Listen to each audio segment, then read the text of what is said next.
A'udhu billahi minash shaitanir rajim. Au nom d'Allah, le tout miséricordieux, le très miséricordieux.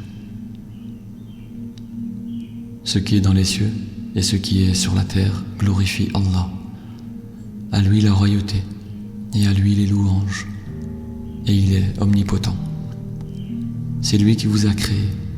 Parmi vous, il y a mécréants et croyants. Allah observe parfaitement ce que vous faites. Il a créé les cieux et la terre en toute vérité, et vous a donné votre forme, et quelle belle forme il vous a donnée. Et vers lui est le devenir. Il sait ce qui est dans les cieux et la terre, et il sait ce que vous cachez, ainsi que ce que vous divulguez, et Allah connaît bien le contenu des poitrines. Ne vous est-elle pas parvenue la nouvelle de ceux qui auparavant ont mécru et qui ont goûté la conséquence néfaste de leurs actes? Ils auront en outre un châtiment douloureux.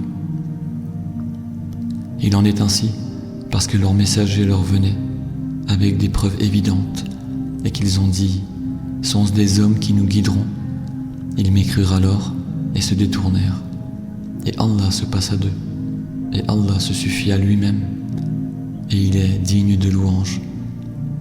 Ceux qui ont mécru prétendent qu'ils ne seront point ressuscités. Dis, mais si, par mon Seigneur, vous serez très certainement ressuscités. Puis, vous serez certes informés de ce que vous faisiez. Et cela est facile pour Allah. Croyez en Allah donc, et en son messager, ainsi qu'en la lumière, le Coran, que nous avons fait descendre. Et Allah est parfaitement connaisseur de ce que vous faites. Le jour où il vous réunira, pour le jour du rassemblement, ce sera le jour de la grande perte. Et celui qui croit en Allah et accomplit les bonnes œuvres, il lui effacera ses mauvaises actions et le fera entrer dans des jardins sous lesquels coulent les ruisseaux, où ils demeureront éternellement. Voilà l'énorme succès. Et ceux qui ont mécru et traité de mensonges nos versets, ceux-là sont les gens du feu, où ils demeureront éternellement. Et quelle mauvaise destination! Nul malheur n'atteint l'homme que par la permission d'Allah. Et quiconque croit en Allah, Allah guide son cœur. Allah est omniscient. Obéissez à Allah et obéissez au messager. Et si vous vous détournez, il n'incombe à notre messager que de transmettre en clair son message.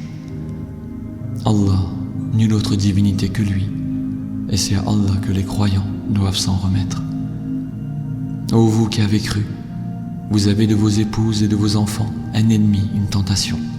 Prenez-y garde donc, mais si vous les excusez, passez sur leurs fautes et leur pardonnez. Sachez qu'Allah est pardonneur, très miséricordieux. Vos biens et vos enfants ne sont qu'une tentation, alors qu'auprès d'Allah est une énorme récompense. Craignez Allah donc, autant que vous pouvez. Écoutez, obéissez et faites largesse. Ce sera un bien pour vous. Et quiconque a été protégé contre sa propre avidité, ceux-là sont ceux qui réussissent. Si vous faites à Allah un prêt sincère, il le multipliera pour vous et vous pardonnera. Allah cependant est très reconnaissant et indulgent. Il est le connaisseur du monde invisible et visible, et il est le puissant, le sage. Sadaqallahu al-Ali.